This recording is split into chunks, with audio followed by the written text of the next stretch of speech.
Hello and नमस्ते everyone. It's me Sanjay आचार्य। आज मैले तपाईँहरूको लागि आजै भएको प्रदेश लोकसेवा आयोग कर्णाली प्रदेशले दिएको फार्मेसी सुपरभाइजर फिफ्थ पेपलको ती सम्भावित प्रश्नहरूको उत्तर लिएर आएको छु। प्रश्नहरूको समाधान म लगायत मेरा अन्य साथीहरू मिलेर गरेका हौँ। यहाँ हामीले भन्ने उत्तरहरू मात्र सम्भावित उत्तरहरू हुन्। आशा छ यस भिडियोले तपाईँहरूलाई हेल्प गर्नेछ। सुरु गरौँ है त। क्वेसन नम्बर वानले भनेको छ, क्षेत्रफलको आधारमा कर्णाली प्रदेशको अ, दोस्रो ठुलो जिल्ला कुन हो भनेर सोधेको छ। अब कर्णाली प्रदेशको सबैभन्दा ठुलो जिल्ला भनेर हामीले डोल्पा जिल्लालाई भनेर भनिन्छ। तर क्वेसनले सोधेको छ दोस्रो ठुलो जिल्ला भनेर है। अब त्यो भएको भएर सबैभन्दा दोस्रो ठुलो जिल्ला हुम्ला हो। कर्णाली प्रदेशको दोस्रो ठुलो जिल्ला हुम्ला हो। हामीलाई यहाँ क्षेत्रफलकै आधारमा अप्सनहरू दिएको छ। डोल्पा, डोल्पा पछि हुम्ला, हुम्ला पछि मुगु, मुगु पछि जुम्ला, जुम्ला पछि कालीकोट गर्दै यसरी जान्छ। त्यो भएको भएर दोस्रो ठुलो जिल्ला भनेको छ, त्यो पनि हामीले हुम्ला भनेर भन्नुपर्ने हुन्छ। क्वेसन नम्बर टू, विश्वको अग्लो स्थानमा रहेको सुलीगढ झरना कुन जिल्लामा पर्दछ भनेर सोधेको छ। सुलीगढ झरना भनेको सेफोक सुन्दो तालभन्दा मुनि भनेर हामीले भेट्छौँ। त्यहाँबाट सुरु भएको सुलीगढ झरना डोल्पा जिल्लामा पर्दछ। त्यो भएर यसको एन्सर के भयो? डोल्पा भनेर हामीले भन्नुपर्छ। क्वेसन नम्बर थ्रीले भनेको छ, कर्णाली प्रदेशको कुल भूभागको कति प्रतिशत जमिन वन जङ्गल क्षेत्रले ढाकेको छ भनेर क्वेसन सोधेको छ। कर्णाली प्रदेशको टोटल एरिया जसलाई चाहिँ वन जङ्गलले अ, ढाकेको छ अथवा कभर गरेको छ भनेर क्वेसन सोधेको छ। अप्सन नम्बरमा 38.1%, 38.5%, 39.3% र 39.7% भनेर दिएको छ। अप्सन एन्सर हुन्छ 38.5%। टेलिस्कोपको आविष्कार कसले गरेका हुन्? एलएल ब्रिगेड, Charles Trout, Galileo Galilei, Edwin Armstrong भनेर भनेको छ। यो हामीलाई थाहा भएकै कुरा हो। टेलिस्कोपका आविष्कार ग्यालिलियो ग्यालिलीले गरेका हुन्। दिगो विकासका लक्ष्यहरू कहिलेसम्म पुरा गर्ने लक्ष्य लिएको छ? हामीले सस्टेनेबल डेभलपमेन्ट गोल्स भनेर पढ्न सक्छौँ। अब त्यो सस्टेनेबल डेभलपमेन्ट गोल्सको टार्गेट कहिलेसम्म हो भनेर सोधेको छ। एन्सर हुन्छ 2030 एडी भनेर हामीले भन्नुपर्ने हुन्छ। यसको 17वटा चाहिँ गोल्सहरू, जस्तै पोभर्टी इलिमिनेसन गर्ने, जिरो हङ्गर भनेर यस्तो उनीहरूले चाहिँ लक्ष्यहरू लिएको छन् है। 2030 भनेर भन्नुपर्ने हुन्छ। क्वेसन नम्बर सिक्सले भनेको छ, जलवायु परिवर्तनको कारण तलका मध्ये कुन होइन भनेर भनेको छ। जस्तै अहिले जुन इन्भाइरोमेन्टल चेन्जेसहरू भइराखेको छ होइन, त्यसको लागि कुन फ्याक्टर चाहिँ रेस्पोन्सिबल छैन, तलका मध्ये कुन होइन भनेर भनेको छ। विश्वव्यापी उष्णता भनेको अब यो जो टेम्परेचर राइज हुने होइन, झन् त्यो भनेर हामीले बुझ्नु पर्यो, यो हो। त्यसपछि वातावरण प्रदूषण, वातावरण प्रदूषणले गर्दाखेरि पनि जलवायु परिवर्तनमा असर गरिरहेको छ। हरित गृह ग्यासको उत्सर्जनमा वृद्धि भनेको ग्रिन हाउस इफेक्टहरू चाहिँ बढिरहेको यो पनि हो। अनि अर्को छ हिमतालहरूको आयतनमा वृद्धि भनेर भनेको छ। आयतन भनेको भोल्युम हो। हिमतालहरू टेम्परेचर बढ्दै जाँदाखेरि ग्लेसियरहरू झन् घट्दो क्रममा छन् है, बढ्दो क्रममा छैन। त्यो भएको भएर जलवायु परिवर्तनको कारण हिमतालहरूको आयतनमा वृद्धि होइन। त्यो भएर हामीले डी नम्बरलाई एन्सर मान्नुपर्छ। नेपालको संविधान बमोजिम औषधि र विषादी सम्बन्धी अधिकार कुन तहसँग सम्बन्धित छ भनेर सोधेको छ। ड्रग्स एन्ड पोइजन भनौँ है, औषधि र विषादी सम्बन्धी। अब यो कुराहरू होइन कुन तहसँग सम्बन्धित छ भनेर क्वेसनले सोध्यो। अप्सनमा छ सङ्घ, सङ्घ र प्रदेश, स्थानीय, अनि सङ्घ, प्रदेश र स्थानीय भनेर सोधेको छ। अब यसको एन्सर हुन्छ सबै हुन्छ है। नेपालमा अहिले हाम्रो सङ्घीय गणतन्त्र आइसकेपछि फेडरलिजमले के भन्छ, एउटा सेन्ट्रल गभर्नेन्स होइन, त्यसपछि चाहिँ प्रोभिन्स गभर्मेन्ट र लोकल गभर्मेन्ट भनेर हाम्रो देश चाहिँ थरीको सरकारमा, तिन प्रकारको सरकारमा विभाजन भएको छ। तर औषधिको बारेमा होइन, विषादीहरूको बारेमा रेगुलेसनहरू गर्नको लागि तिनीहरूको राइट्स के हुन्छ, सङ्घले कुनै पनि राइट्स, सङ्घले भनेको औषधिहरूलाई चाहिँ अप्रुभल दिने गर्ने कामहरू सङ्घले गर्छ। तर तिनीहरूलाई नियमन गर्ने काम, बजार अनुगमन गर्ने काम, होइन, औषधिको लागि बजार अनुगमन, औषधि पसलहरू अनुगमन, जहाँ चाहिँ औषधि व्यवस्था पुगेको छैन त्यहाँ गएर चाहिँ तपाईँको स्थानीय सरकारहरूले हामीले चाहिँ अनुगमन गरेको भनेको सूचना हामीले समाचारहरू पाइराखिन्छ। त्यो भनेको उनीहरूमा पनि औषधि सम्बन्धी कुनै न कुनै अधिकार, नियमन गर्ने अधिकार छ। त्यो भएर हामीले सङ्घ, प्रदेश र स्थानीय सबै भनेर भन्नुपर्ने हुन्छ। क्वेसन नम्बर 8ले भनेको छ सार्कमा रहेको प्राविधिक समिति देखाए मध्ये कुन होइन भनेर भनेको। सार्कमा कुन चाहिँ टेक्निकल कमिटीहरू बनेको छैन भनेर क्वेसनले सोधेको हो। वातावरण र वन, विज्ञान र प्रविधि, आर्थिक र व्यापार अनि श्रम र रोजगारी भनेर भनेको छ। अब जेनरली सातवटा चाहिँ टेक्निकल कमिटीहरू भनेर हामीले भेटिन्छ। एउटा वातावरण र वन हो, विज्ञान र प्रविधि, आर्थिक र व्यापार पनि हो, त्यसपछि ऊर्जा भनिन्छ, कृषि, स्वास्थ्य, शिक्षा, संस्कृति र खेलकुद भनेर भनिन्छ। तर श्रम र रोजगारीलाई हामीले सार्कको प्राविधिक समितिमा पाइँदैन। त्यो भएर option number D correct answer हुन्छ। संयुक्त राष्ट्र सङ्घको मुख्यालय कहाँ रहेको छ भनेर भनेको छ। अब यसमा युएनको मुख्यालय अथवा हेडक्वार्टर कहाँ रहेको छ भनेर सोधेको छ। जापानको टोकियो, स्विजरल्यान्डको जेनेभा, संयुक्त राष्ट्र सङ्घ अमेरिकाको न्युयोर्कमा, फ्रान्सको पेरिस भनेर अप्सनहरू छ। यसको एन्सर संयुक्त राष्ट्र सङ्घ अमेरिका भनेर भन्नुपर्छ। अमेरिकाको न्युयोर्कमा युएनको हेडक्वार्टर रहेको छ। क्वेसन नम्बर 10, सन् 2024 करप्सन पर्सेप्सन इन्डेक्समा नेपालको अङ्क कति रहेको थियो भनेर भनेको छ। अब अब अप्सन यहाँ दिएको छ 33, 34, 35 अनि 40 भनेर है। अब सन् 2024मा करप्सन पर्सेप्सन इन्डेक्स नेपालको कति रहेको थियो भनेर यो क्वेसनले चाहिँ क्वेसन हामीलाई दिएको छ।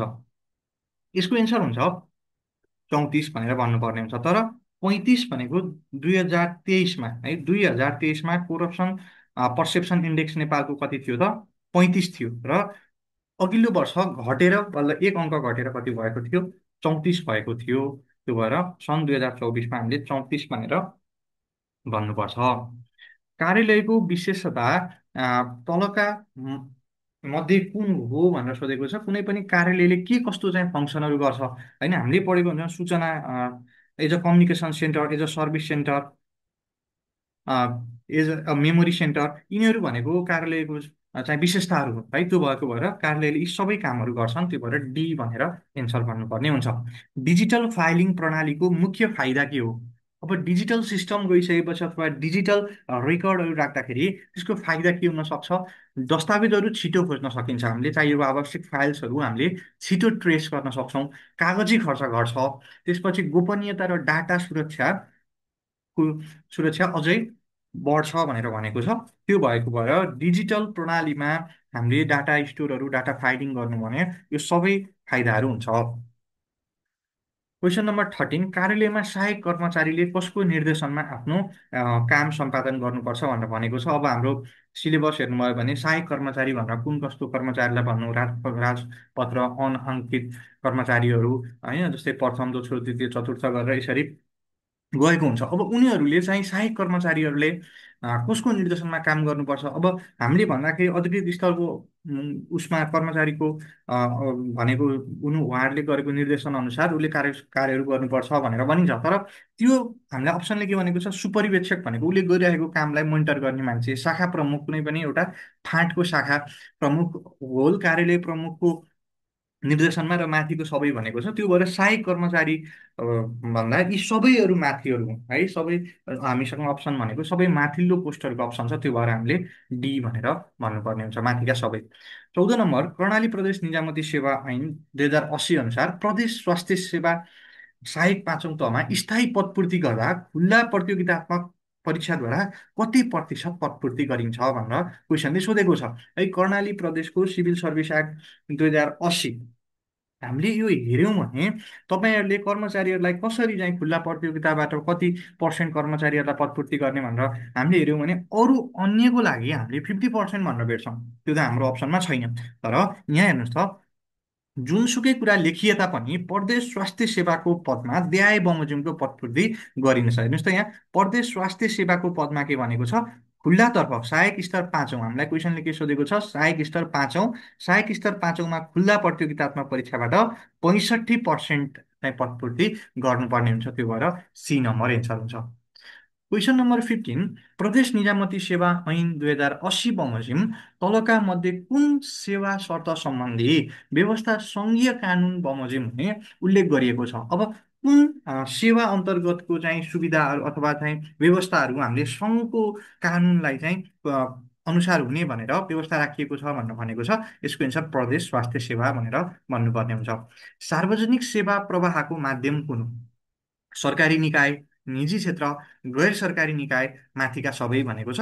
जस्तै पब्लिकलाई सर्भिस दिन सरकारी निकायहरू मात्र होइन, तपाईँको प्राइभेट सेक्टरहरू, होइन, एनजिओहरू, नन गभर्मेन्टल सेक्टरहरू पनि त्यसमा चाहिँ उनीहरूले पनि सार्वजनिक सेवाहरू चाहिँ प्रभाव गरिरहेको हुन्छ। त्यो भएर सबै कार्यालयहरू अथवा सबै निकायहरू है, तिनीहरूले सार्वजनिक सेवाहरू प्रवाह गरिरहेको हुन्छन्। त्यो भएर हामीले माथिको सबै भन्नुपर्ने हुन्छ। क्वेसन नम्बर 17ले भनेको छ, सार्वजनिक निकायले गोप्य राख्नुपर्ने सूचना सम्बन्धी सूचनाका वर्गीकरण समितिको अध्यक्ष को रहने व्यवस्था रहेको छ। अब सबै सूचनाहरूलाई हामीले पब्लिक नगरिकन कतिपय सूचनाहरू गोप्य राख्नुपर्ने हुन्छ। अब त्यो कुन सूचनाहरूलाई गोप्य राख्ने, कुनलाई नराख्ने भन्ने त्यो वर्गीकरण समितिको अध्यक्ष को रहने व्यवस्था रहेको छ भनेर क्वेसनले सोधेको छ। हामीसँग अप्सनमा छ सम्बन्धित विभागीय मन्त्री, मुख्य सचिव, सम्बन्धित मन्त्रालयको सचिव अनि प्रमुख सूचना आयुक्त भनेर भनेको छ है। यसको एन्सर नेपाल सरकारको मुख्य सचिव भनेर हामीले भेट्ने गरिन्छ। त्यो भएर हामीले अप्सन नम्बर बी भन्नुपर्ने हुन्छ। मानव अधिकार सम्बन्धी विश्वव्यापी घोषणा पत्रमा कतिवटा धारा रहेका छन् भनेर भनेको छ है। अब यो अ, विश्वव्यापी यो ग्लोबल डिक्लेरेसन भन्ने छ ह्युमन राइट्स अन्तर्गतको, यसमा कतिवटा आर्टिकल्स छ, धारा रहेको छ भनेर तपाईँहरूले हेर्नुभयो भने यसमा 30 आर्टिकल्स भनेर भेट्नुहुन्छ। त्यो भएर अप्सन नम्बर डी सही हुन्छ। सार्वजनिक वडापत्रको प्रकाशन गर्नुको उद्देश्य हो, तपाईँले कुनै पनि एउटा सरकारी कार्यालयमा जानुभयो भने त्यहाँ वडापत्र भनेर राखिएको हुन्छ। त्यसमा त्यो त्यो कार्यालयमा के कस्ता सुविधाहरू हुन्छन्, कुन कुन फाँटमा अथवा चाहिँ कुन फाँटमा के कस्ता कर्मचारीहरू ले सेवाहरू दिइराख्नु भएको छ भनेर कुनै पनि हामीले कार्यालयको अगाडि, विशेषतः सरकारी कार्यालयमा हामीले वडापत्र चाहिँ हामीले भेट्ने गर्छौँ। अब त्यो वडापत्र राख्नुको कारण, त्यसलाई प्रकाशन गर्नुको कारण सबै व्यक्तिहरूले चाहिँ, सबै सेवाग्राहीहरूले चाहिँ देख्ने गरी वडापत्र राख्नुको उद्देश्य चाहिँ के हुन सक्छ त भनेर क्वेसनले सोधेको छ। अप्सनमा छ पारदर्शिता कायम गर्न, ट्रान्सपेरेन्सी मेन्टेन गर्न, कर्मचारीहरूलाई जिम्मेवार बनाउन, कार्यालयको कामको बारेमा जानकारी गराउन, र डी नम्बरमा छ माथिका सबै। हामीले भन्नुपर्छ यो सबै कार्यहरू चाहिँ वडापत्र प्रकाशन गर्नु उद्देश्यहरू हुन्। त्यो भएर अप्सन नम्बर डी एन्सर हुन्छ।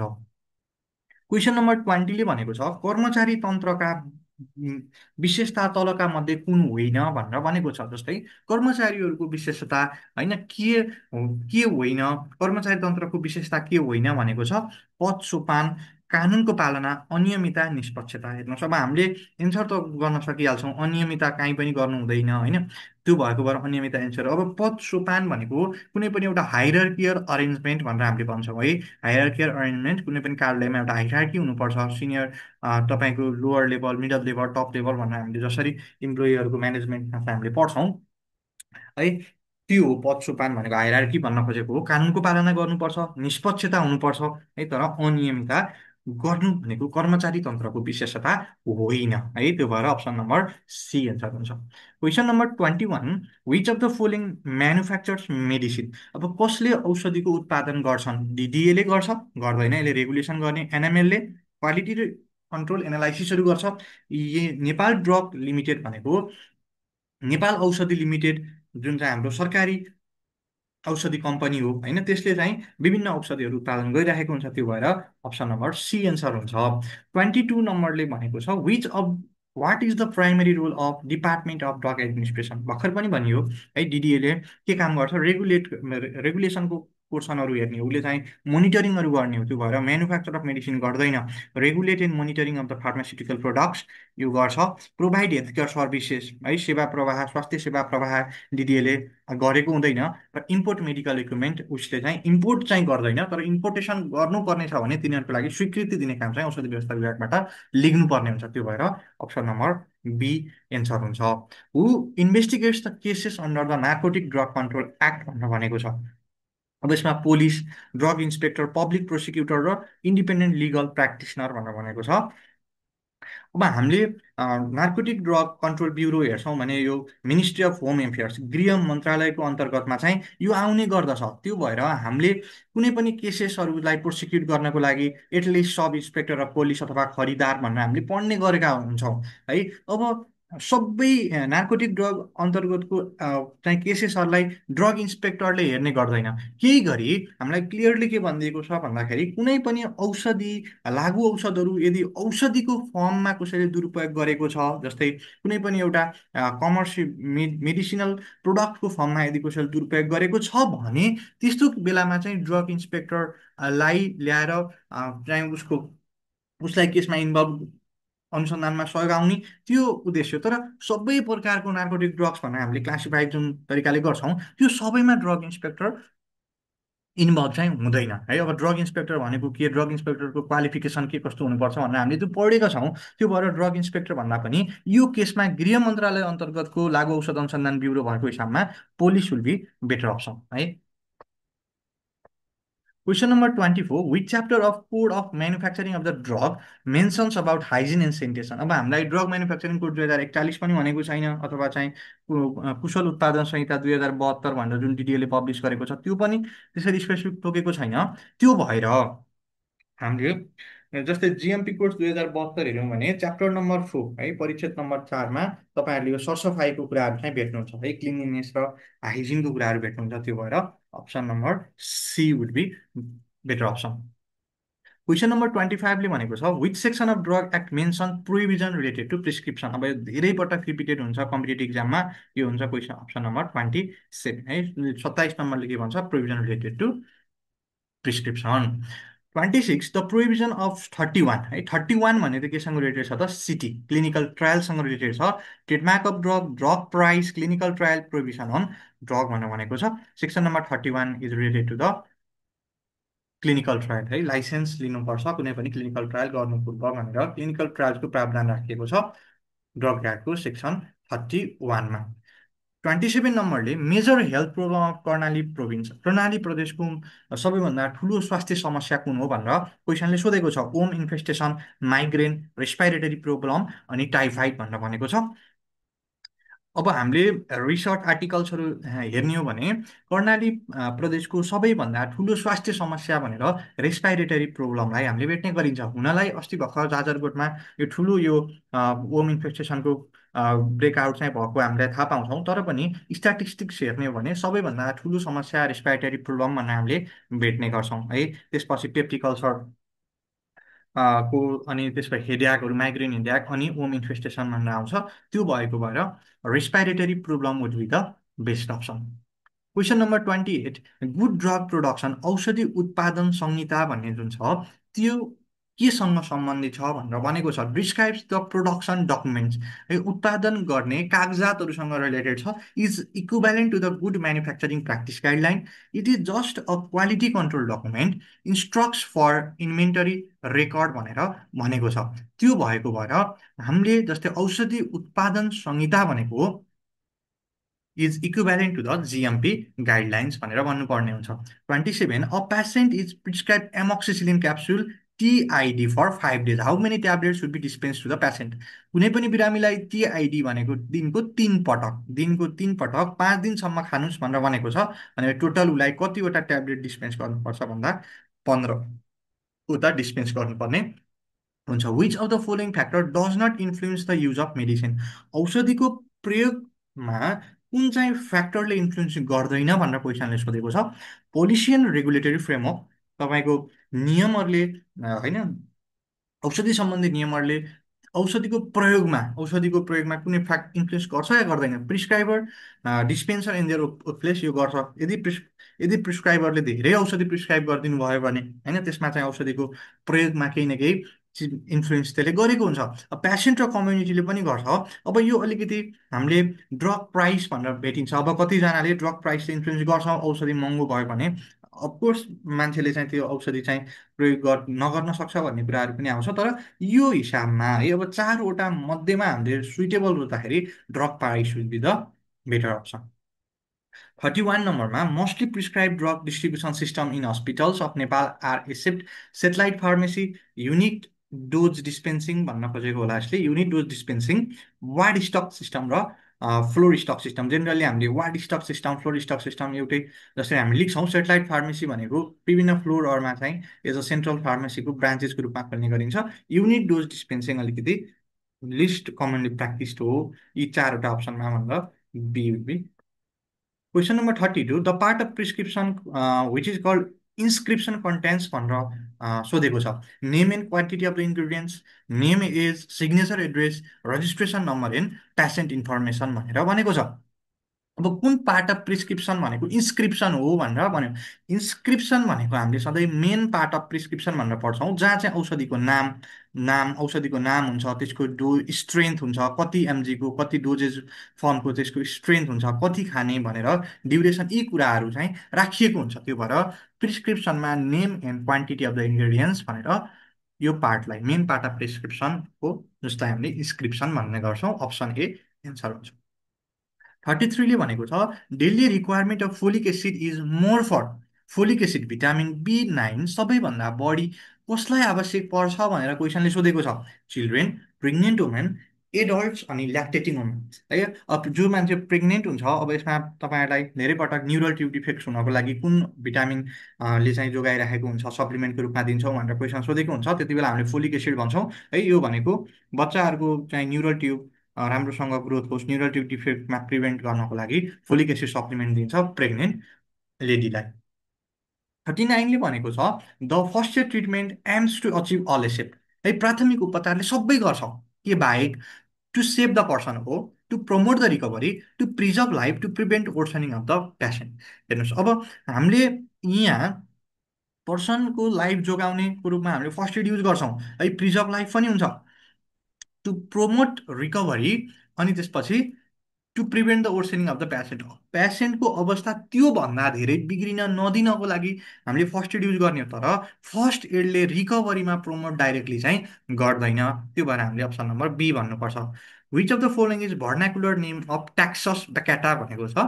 जस्तै जेनरली ट्याक्ससहरू भनेको हाम्रो कमन नेममा हामीले सल्लाहहरू भनेर भन्ने गरिन्छ। त्यो भएर लोथ सल्लाह भनेको ट्याक्सस बकाटा। अब गुर्जो एर्साकुमा लुवाङ भनेको क्लब हो, यो हामीलाई थाहा छ।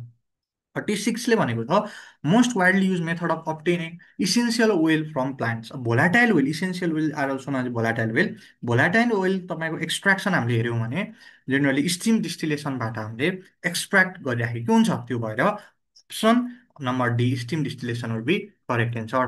37ले भनेको छ the solvent use for extraction of medicinal plant is called. कुनै पनि मेडिसिनल प्लान्टको एक्सट्र्याक्सन गर्ने क्रममा जुन सल्भेन्ट हामीले प्रयोग गर्छौँ त्यसलाई के भनिन्छ? डिस्टिलेट, मार्क, एक्सट्र्याक्ट अनि मेन्स्ट्रम भनेर भनेको छ। Answer is menstruum. Menstruum is the solvent that is use for extraction. त्यसपछि 38 which part of Adhatoda vasica vasica is use for its medicinal use भनेको छ। भाषाका भनेर हामीले भन्छौँ, यसलाई असुरो भनिन्छ। यो असुरोको पात है, असुरोको पात is of medicinal importance. Leaves of Adhatoda vasica. 39 which of the following technique is most suitable for identifying impurities in a drug substance भनेर सोधेको छ। कुनै पनि औषधिमा भएको इम्प्युरिटिजहरू पत्ता लगाउनको लागि सबैभन्दा सुइटेबल टेक्निक कुन हो भनेर क्वेसनले सोध्यो। UV spectroscopy, gas chromatography, TLC thin layer chromatography र HPLC high performance liquid chromatography. अब हेर्नुहोस् है, क्वेसनले सोधेको छ मस्ट कमन हुनलाई हामीले युभी स्पेक्ट्रोस्कोपीमा it is use for detecting impurities भनेर पढ्छौँ। तर क्वेसनले के सोधेको छ? इज द मस्ट सुइटेबल, सबैभन्दा सुइटेबल चाहिँ कुन हो त भनेर भनेको छ। त्यो भएर हामीले एचपिएलसी भन्नुपर्छ। एचपिएलसीले इम्प्युरिटी हामीले यसै निकाल्नको लागि युज गर्छौँ है। यसै निकाल्नको यसले HPLC is use both for the qualitative and quantitative analysis. एचपिएलसीले इम्प्युरिटिज चाहिँ कति छ, के मात्रामा छ, कति पर्सेन्ट शुद्धता छ भनेर सबैभन्दा most suitable method high performance liquid chromatography हुन्छ। The end point in titration can be determined by change in colour by burette, measuring cylinder, indicator अनि इन्स्ट्रुमेन्ट भनेर भनेको छ। कुनै पनि टाइट्रेसन तपाईँले गर्दाखेरि, टाइट्रेसन भनेको के हो त, टाइट रेन्ट र टाइट रेन्टको बिचमा हामीले के गरिन्छ, टाइट्रेसन गरिन्छ है।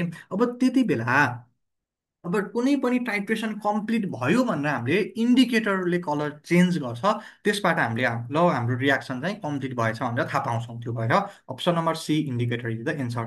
Question number 41, in UV spectroscopy shift to the larger wavelength है। जस्तै लार्जर वेभलेन्थ के सिफ्ट त भन्दाखेरि ल्याम्डा म्याक्स भनेर क्वेसनले सोध्न खोजेको हो है। म्याक्सिमम वेभलेन्थ जस्तै यो यसरी भयो, यसलाई हामीले ल्याम्डा म्याक्स, जस्तै यो वेभलेन्थ हो भने, यो वेभलेन्थको लाइन हो भने यो फेज है जहाँ चाहिँ म्याक्सिमम एब्जर्प्सन हुन्छ त्यसलाई हामीले के भनिन्छ, ल्याम्डा म्याक्स भनेर भनिन्छ। अब यो ल्याम्डा म्याक्स केही गरी अझ लङ्गर वेभलेन्थमा गयो भने हेर्नुहोस् त क्वेसनले यस्तै सोधेको छ, shift to the larger wavelength भनेको के हो, यसलाई हामीले बाथोक्रोमिक सिफ्ट अथवा रेड सिफ्ट भनेर भन्छौँ। तर केही गरी सर्टर वेभलेन्थतिर सर्यो भने त्यसलाई ब्लू सिफ्ट भनेर हामीले भनिन्छ है। अर्को भनेको इन्टेन्सिटी बढ्यो भने हाइपरक्रोमिक, इन्टेन्सिटी घट्यो भने हाइपोक्रोमिक भनेर भनिन्छ। Which of the following is not the first line antitubercular drug. Generally हामीले फर्स्ट लाइनमा पिआरआइएस, पिआरआइजेटी प्राइज अथवा पिआरआइएससी प्राइज भनेर पढिन्छ। पाइरोजिनामाइड, रिफाम्पिसिन, आइसोनियाजिड, स्ट्रेप्टोमाइसिन र इथाम्ब्युटोल भनेको फर्स्ट लाइन एन्टिट्युबरकुलर ड्रग्स हुन्। तर हामीसँग एन्सर अप्सनमा के छ, अमिकासिन भनेर छ, यो फर्स्ट लाइन ड्रग्स होइन भनेर भन्नुपर्छ। Which of the following drugs is calcium channel blocker used to treat hypertension र एन्जाइना। हेर्नुहोस्, हाइपरटेन्सन र एन्जाइना ट्रिट गर्नको लागि मेटोप्रोलोल पनि युज हुन्छ। तर मेटोप्रोलोल त के हो, मेटोप्रोलोल बिटा ब्लकर हो है। एटिलोलोल, मेटोप्रोलोलहरू बिटा ब्लकर्सहरू हुन्। लिसिनोप्रिल भनेको captopril, enalapril, lisinopril they are the angiotensin converting enzyme inhibitors. ACE inhibitors हुन्। तर भेरापामिल, डिल्टाजिपाम भनेको, यिनीहरू भनेको के हुन्, भेरापामिल इज सिसिबी। हामीलाई क्वेसनले क्याल्सियम च्यानल ब्लकर भनेर सोधेको छ, त्यो भएर option number C verapamil will be the answer. Which mechanism signifies the effective drug removal from the body. शरीरबाट ड्रगको है, कुनै पनि औषधिको इफेक्टिभ रिमुभललाई कुन चाहिँ मेकानिजमले त्यसलाई चाहिँ दर्शाउँदछ भनेर सोधेको छ। क्लियरेन्स, सेफ्टी, बायो अभाइलेबिलिटी र भोल्युम अफ डिस्ट्रिब्युसन। अब ड्रग रिमुभल अथवा एक्सक्रेसन को लागि सबैभन्दा एउटा इफेक्टिभ प्यारामिटर भनेको क्लियरेन्स हो भनेर हामीले बुझ्नुपर्छ। क्लियरेन्स भनेको कति औषधि चाहिँ तपाईँको इनएक्टिभ फर्ममा भएर शरीरबाट बाहिर निस्किन्छ त भनेर भन्छ, त्यो भएर clearance would be the answer. Question number 45, tricyclic antidepressants are contraindicated in bronchial asthma, brain tumour, glaucoma र हाइपरटेन्सन भनेर भनेको छ। अब यसमा जेनरली दुईवटा अप्सनहरूमा हामीले कन्फ्युज हुन्छौँ। एउटा भनेको ग्लाउकोमा, अर्को भनेको हाइपरटेन्सन है। अब एन्टिकोलिनर्जिक तपाईँको टिसिएहरूले, ट्राइसाइक्लिक एन्टिडिप्रेसेन्ट्सहरूले हाइपरटेन्सन गर्छ। तर until and unless there is uncontrol hypertension, एकदम अनकन्ट्रोल हाइपरटेन्सन छ भने यसलाई अभोइड गरिन्छ। क्वेसनले मलाई जहाँसम्म लाग्छ, TCA antidepressants they acts is the anticholinergic, यिनीहरूले चाहिँ एन्टिकोलिनर्जिक्स प्रोपर्टीहरू चाहिँ एक्जिबिट गर्ने गर्छन्, जसले गर्दाखेरि इन्ट्राअकुलर प्रेसर झन् बढाइदिन सक्छौँ है। त्यो भएर ग्लाउकोमामा यसै पनि तपाईँको इन्ट्राअकुलर प्रेसर चाहिँ बढिराखेको हुन्छ, त्यसमा टिसिए गऱ्यो भने त्यसले झन् त्यसलाई चाहिँ एक्जागरेट गर्न सक्छ भनेर टिसिए चाहिँ ग्लाउकोमामा कन्ट्राइन्डिकेटेड गरेको पाइन्छ। Question number 46, the following is first generation cephalosporin. सेफालोस्पोरिनको फर्स्टदेखि जेनरली 6 जेनेरेसनसम्म हामीले भेटिन्छ आजकल। सेफुरोक्सिम, सेप्टाजिडिम, सेफाड्रोक्सिल र सेफ्ट्रियाक्सोन। अब यहाँ दिएको अप्सनहरू सेफुरोक्सिम है। अब सेफुरोक्सिम भनेको सेकेन्ड क्लास अफ सेफालोस्पोरिन है। सेप्टाजिडिम थर्ड भनेर भने, सेफ्ट्रियाक्सोन अरू जोन ट्याक्स, सेफोट्याक्सिमहरू यिनीहरू भनेको थर्ड क्लास। तर यो सेफाड्रक्सिल भनेको फर्स्ट जेनेरेसन सेफालोस्पोरिन हो। क्वेसन नम्बर 47ले भनेको छ, the rate of drug absorption is affected by route of drug administration, solubility of the drug, site of administration, all of the above. अब ड्रगलाई absorb हुनको लागि है, ड्रग एब्जर्ब, प्रोपर ड्रग एब्जर्प्सनको लागि कुन कुन फ्याक्टर्सहरूले इफेक्ट गर्न सक्छन् भनेर सोधेको छ। रुट अफ ड्रग एडमिनिस्ट्रेसन, कुन रुटबाट ड्रग दिनुहुन्छ तपाईँहरूले। जस्तै प्यारेन्टल रुट अथवा आइबी रुटबाट दिनुभयो भने है, यसले के गर्छ, एब्जर्प्सन बाइपास गर्छ, या भनौँ 100% बायोअभाइलेबिलिटी चाहिँ हामीले पाउन सकिन्छ। सोलुबिलिटी, औषधिको सोलुबिलिटी कस्तो छ, whether it is hydrophilic or lipophilic drug होइन, साइट अफ एडमिनिस्ट्रेसन, कुन साइटबाट तपाईँले औषधि दिइराख्नु भएको छ। अब यी सबै कुराहरूले के गर्छन्, रुटले पनि, सोलुबिलिटीले पनि, साइटले पनि होइन, यी सबै तिनवटै कुराले ड्रग एब्जर्प्सनमा अफेक्ट गर्छन्। त्यो भएर D would be the correct answer. 48, why are rabbits being use in pyrogen testing. हामीले जेनरली पाइरोजेन टेस्टिङ गरिन्छ। पाइरोजेन भनेको के हो भन्नु होला। पाइरोजेन भनेको कुनै पनि जेनरली ग्राम नेगेटिभ ब्याक्टेरियाहरूले चाहिँ रिलिज गर्ने मेटाबोलाइट्स जस्तो, जसले फिभर इन्ड्युस गर्छ है, पाइरोजेनले फिभर इन्ड्युस गर्छन्। अब त्यसको लागि पाइरोजेन टेस्टिङ गर्नको लागि एउटा ऱ्याबिट युज गरिन्छ, अर्को लाल टेस्ट भनेर तपाईँ सुन्नुभएको होला, लिमुलस एमोसाइड लाइसेट टेस्ट भन्ने है। अब एउटा ऱ्याबिट किन युज गरिन्छ त होइन पाइरोजेन टेस्टिङमा भन्यो भने, they are cute, they digest pyrogen in similar way to humans, they have similar physiological responses to pyrogens as human, they are easier to handle compare to rats भनेर भनेको छ। हामीले पहिल्यैदेखि डिप्लोमा लेभल अथवा +2 लेभलमा हामीले के भन्थ्यौँ त, ह्युमनसँग मिल्दोजुल्दो फिजियोलोजिकल रेस्पोन्सेस देखाउने एनिमल भनेको के हो, ऱ्याबिट हो। त्यो भएर rabbit shows similar physiological responses to pyrogen as human. त्यो भएर option C would be correct answer. The main objective of logistic, एउटा कुनै पनि एउटा पदपूर्ति अथवा चाहिँ लजिस्टिक्स गर्नुको लागि त्यसको मुख्य उद्देश्य के हो, केलाई चाहिँ त्यसलाई रिड्युस गर्छ भनेर भनेको छ। Production cost, transportation cost, total cost अनि manufacturing cost. Production cost, manufacturing cost, transportation cost, proper logistic management भयो भने तपाईँहरूले के गर्न सक्नुहुन्छ त, सबै लागत टोटल कस्टलाई नै मिनिमाइज गर्छ। त्यो भएर टोटल कस्ट वि बेस्ट अप्सन है। Production cost, transportation cost, manufacturing cost, individual भन्दा यसले समग्र टोटल कस्टलाई नै रिड्युस गर्छ। त्यो भएर टोटल कस्ट भन्नु होला। While patient counseling, what information must be given to the patient while asking the first prime question?